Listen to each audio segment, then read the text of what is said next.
Advocate Haridas Lande. बघा, आपल्या सगळ्यांना माहिती आहे, सरपंच प्रशासक नेमणूक केल्याच्या नंतर महाराष्ट्रामधील बऱ्याचशा सरपंचांना काय पैसे काढण्यासाठी आणि खर्च करण्यासाठी अडचणी आलेल्या आहेत. आणि या संदर्भामध्ये बऱ्याचशा सरपंचांनी या संदर्भात तक्रारी केल्या होत्या. याच्यात सगळ्यात महत्त्वाची गोष्ट अशी होती की ज्या सरपंचांनी याच्या अगोदर कामं केलीत, प्रशासक नेमणुकीच्या अगोदर काम पूर्ण झालेले, त्याचे पैसे खात्यात येऊन पडलेले, पण त्याचे पैसे त्याला विड्रॉ करता येत नाही किंवा ते पैसे काढता येत नाहीये. काम झालेलं आहे, सगळं झालेलं आहे, फक्त पैसे घेण्यासाठी किंवा ते पैसे काढता येत नाहीये आणि त्यांना ते पैसे मिळत नाहीये. या संदर्भामध्ये शासनाकडे बऱ्याचशा तक्रारी गेल्या होत्या. जे काही उच्च न्यायालयानं आदेश केला होता, आर्थिक निर्बंध लावले होते, त्या संदर्भात त्या गोष्टीचा चुकीचा अर्थ पकडून हे जे काही अधिकारी होते, मग ते मुख्य कार्यकारी अधिकारी असेल, बीडीओ असेल, हे पैसे काढू देत नव्हते किंवा ग्रामसेवक पैसे काढण्याची डेअरिंग करत नव्हता किंवा बीडीओ सुद्धा पैसे काढण्याची डेअरिंग करत नव्हता. पण मुळामध्ये सगळ्यात महत्वाचा मुद्दा म्हणजे सरपंचाचे जे काही कामं केलेले पैसे ते खात्यामध्ये अडकलेले होते. आणि यानंतर ज्या पद्धतीनं शासनाकडे या संदर्भात ह्या गोष्टी गेल्या, तक्रारी गेल्या, त्यानंतर शासनानं याच्यावरती काय केलेलं, एक महत्वाची अपडेट दिलेली आहे. आणि या संदर्भात एक ग्रामविकास विभागाने परिपत्रक काढलेले. ते परिपत्रक काय आहे, ते परिपत्रक वाचल्याच्या नंतर तुम्हाला ह्या सगळ्या गोष्टी क्लिअर होईल. ते परिपत्रक 10 जून 2026 ला काढलेले. ते परिपत्रक तुमच्या स्क्रीनवरती तुम्ही बघू शकता. आणि परिपत्रकाचा याच्यामध्ये काढतानाच लिहिलेलं आहे की तात्काळ परिपत्रक आहे. म्हणजे किती महत्वाचं परिपत्रक आहे हे. आणि कालमर्यादित परिपत्रक आहे, म्हणजे विशिष्ट कालमर्यादेमध्ये ह्या सगळ्या गोष्टी करायच्या आहेत.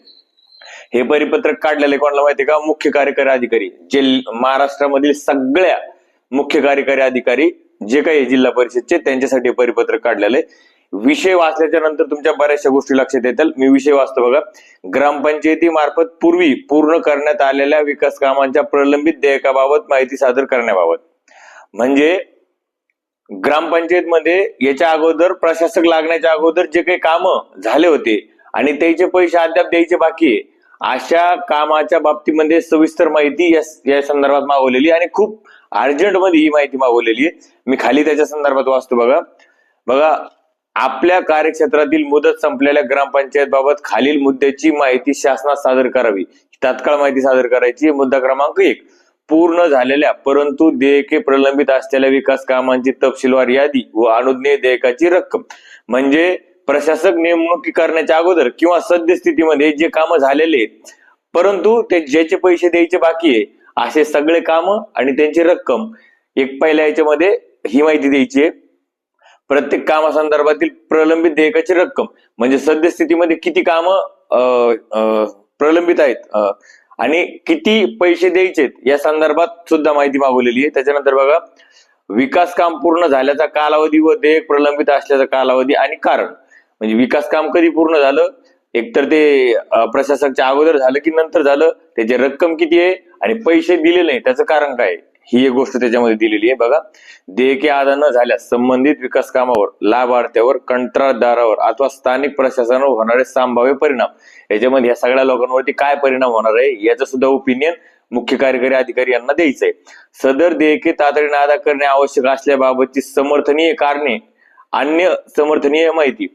म्हणजे सदरील पैसे हे या सिच्युएशनला देणं किती गरजेचं आहे याच्या संदर्भात जे काही त्याच्या फेवरचे काही गोष्टी आहेत, समर्थन करणारे कारण आहेत, ते कारण मुख्य कार्यकारी अधिकारी यांना कलेक्ट करायचे, गोळा करायचे आणि ते द्यायचे. त्याच्यानंतर काय, जिल्हा स्तरावरून आवश्यक वाटणारे इतर बाबी किंवा जिल्हा स्तरावर जर इतर काही गोष्टी जर आवश्यक वाटत असेल तर त्या संदर्भात करायच्यात. सदर माहिती अचूक, वस्तुनिष्ठ व पडताळणी केलेल्या स्वरूपात संकलित करून दिनांक 15 जून 2026 पर्यंत ईमेलद्वारे तसेच स्वाक्षरित प्रतीसह या विभागात सादर करावी. सदर बाब अत्यंत तातडीची असून विहित मुदतीत माहिती सादर करण्याबाबत वैयक्तिक लक्ष देण्यात यावे, ही विनंती. आपला विश्वासू हे अवर सचिव यांनी काढलेलं परिपत्रक आहे ग्रामविकास विभागाच्या.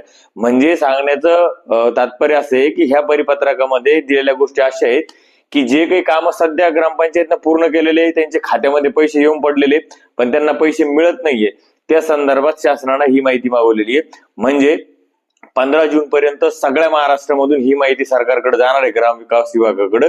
आणि त्यानंतर याच्यावरती निर्णय होणार आहे की जे काही कामं झालेले त्यांचे पैसे द्यायचे किंवा थांबून घ्यायचे किंवा जे काम ऑलरेडी झालेले त्यांचे पैसे द्यायचे, या संदर्भात आता ग्रामविकास विभाग ऍक्शन मोडवर आलेलं आहे आणि गरजेचं होतं. बरेचसे सरपंच याच्यामुळे त्रस्त होते. बऱ्याचशा सरपंचाची सरळ सरळ मागणी होती की पैसे काढण्यासाठी कुणाला ना कुणाला तरी अधिकार देण्यात यावे. आता उच्च न्यायालयाच्या ऑर्डरमध्ये या संदर्भात कुठलंही स्पष्टीकरण नव्हतं. फक्त प्रशासक नेमणुकीच्या नंतर त्याच्यावर आर्थिक निर्बंध लादले होते आणि दैनंदिन खर्चाव्यतिरिक्त खर्च करता येणार नाही अशा पद्धती त्याच्यामध्ये सांगितलं होतं.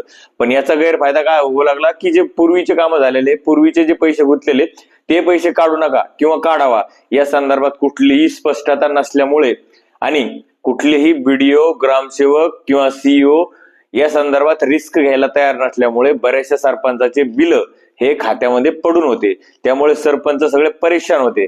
त्या संदर्भात तक्रारी सुद्धा गेल्या होत्या आणि त्या संदर्भात आता शासनाकडे गेल्याच्या नंतर ह्या गोष्टी शासनानं याची माहिती मागवलेली आहे की महाराष्ट्रामध्ये किती पैसे बाकी आहे, किती कामं झालेली आहे आणि किती पैसे आज रोजी देयक बाकी आहे या संदर्भात ही माहिती मागवलेली. एक छोटीशी अपडेट होती, ही तुमच्यापर्यंत पोहोचवणं गरजेची होती. त्यामुळे सदर व्हिडिओ बनवलेला आहे. बघा, तुम्ही जर नवीन असाल, अजूनही फेसबुकला फॉलो केलं नसेल तर आपल्याला फॉलो करा आणि युट्यूबला जर व्हिडिओ बघत असेल तर सबस्क्राईब करा, कारण की अशीच नवनवीन माहितीचे व्हिडिओ आपण आपल्या चॅनलच्या माध्यमातून बघत असतो. धन्यवाद.